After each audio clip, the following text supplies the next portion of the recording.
Salut, c'est Raphaël. J'espère que tu vas bien. Aujourd'hui, j'ai envie de te parler d'une de mes passions. Depuis quelques années, j'avais un rêve, je voulais écrire un roman. Il m'a fallu 4 ans pour écrire ce roman, pour sortir ce roman.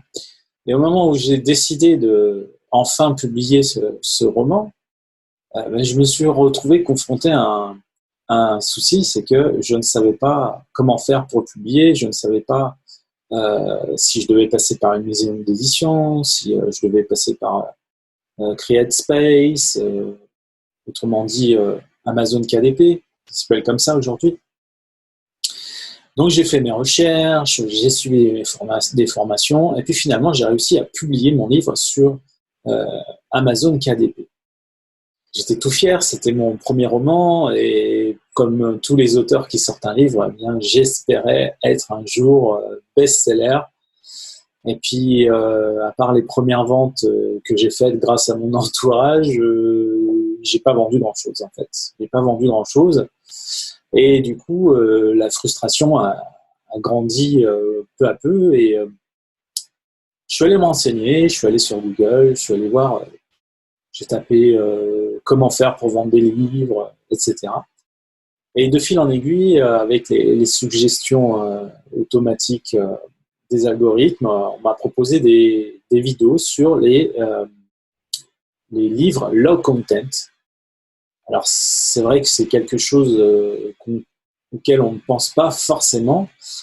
Pourtant, aux États-Unis, c'est un concept qui cartonne. Il y a des centaines de milliers de livres low content qui se vendent chaque jour, et des auteurs qui publient en auto-édition réalisent des 20 000, 25 000 dollars de ventes par jour.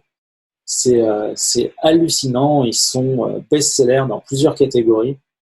C'est quelque chose qui est assez incroyable. Alors, pour vous donner une idée de ce qu'est un livre low content, ça peut être par exemple un cahier de musique avec des portées à l'intérieur pour vous exercer à écrire vos notes pour un cours de solfège.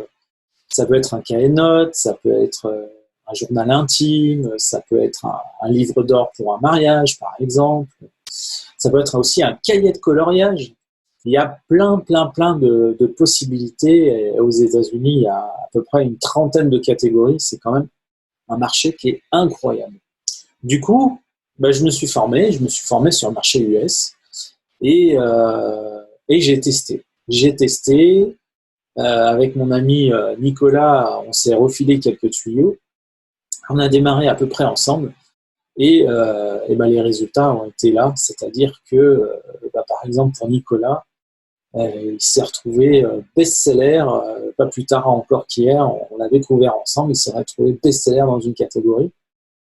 Et des ventes, on en a tous les jours. C'est quelque chose d'assez incroyable. Donc si toi aussi, tu es auteur et que tu as envie de créer différemment qu'en publiant un roman, une nouvelle, un recueil de poèmes, sache qu'il existe cette possibilité avec les livres low content et non content. Et si tu as envie d'en savoir plus, je t'invite à t'inscrire, à t'abonner sur notre chaîne, et tu peux venir nous rejoindre également sur le groupe KDP France sur Facebook. Ce sera un plaisir de te recevoir et de t'expliquer toutes les astuces, tout ce qu'il faut pour pouvoir apprendre à éditer en auto-édition sur Amazon KDP avec des livres à faible contenu. Je te remercie d'avoir suivi cette vidéo et je te dis à très bientôt. Ciao, ciao!